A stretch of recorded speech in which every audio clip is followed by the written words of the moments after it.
Most people don't realize that many of the men responsible for settling the Old West in the late 1800s were people of color. Historians estimate that 1 in 4 cowboys was a black American.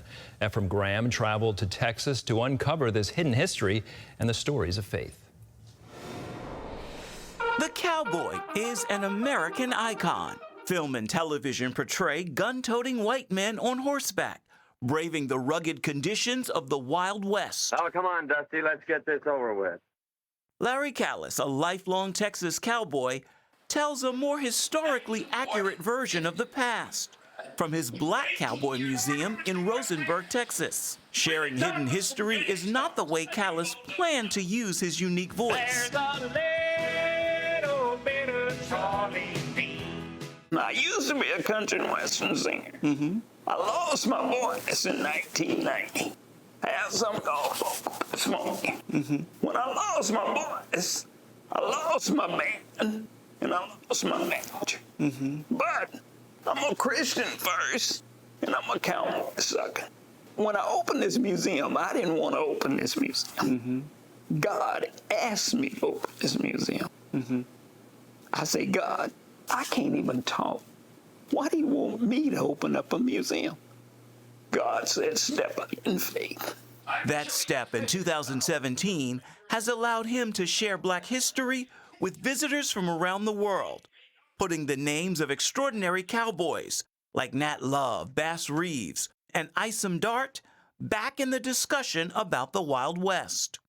What do you think happened? Why did we forget? Why were they not celebrated? Because I don't know. I grew up in school, and when they talked about history, it's all about white people.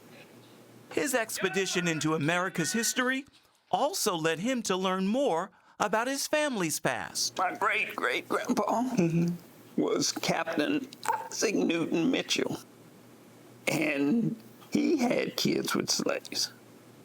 And the Mitchells drove cattle from here to Kansas, and they went on the longest trail I've recorded in history. Every time I come in the museum, I just have to say, thank you, God, for showing this. I had no idea this would happen. you're what obedience looks like. I guess.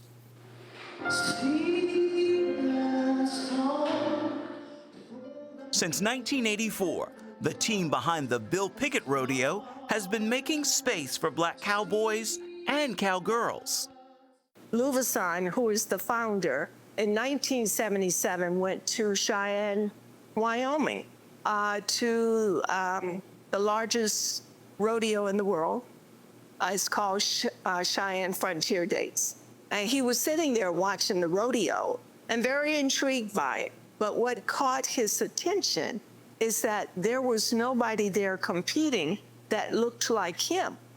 That experience led Vasson to create the greatest show on dirt. Here we go, Compton, California cowboy, Trey. Here, events like tie-down roping, bronc riding, and barrel racing take center stage. We named the Rodeo Association after Bill Pickett because Bill Pickett was one of the most prominent African-American cowboys in our history. Pickett started working with horses at the age of 5. He created a maneuver called bulldogging that is done in every rodeo across the world. After Vasson's passing in 2015, his wife Valeria Howard Cunningham became CEO. Has this been a faith walk? It's been a faith walk. When Lou started the rodeo, everybody told him she was crazy, that it wouldn't be successful. So we had to prove ourselves. Let's fast forward to 2015 when I took over as a Black female. Now remember, rodeo is a white man's rodeo. And I am taking over a rodeo as a Black female. People were betting against me, let's just say that. 10 years later, it appears Cunningham is winning that bet and pushing the next generation to success. Tell me about you getting into rodeo. What happened?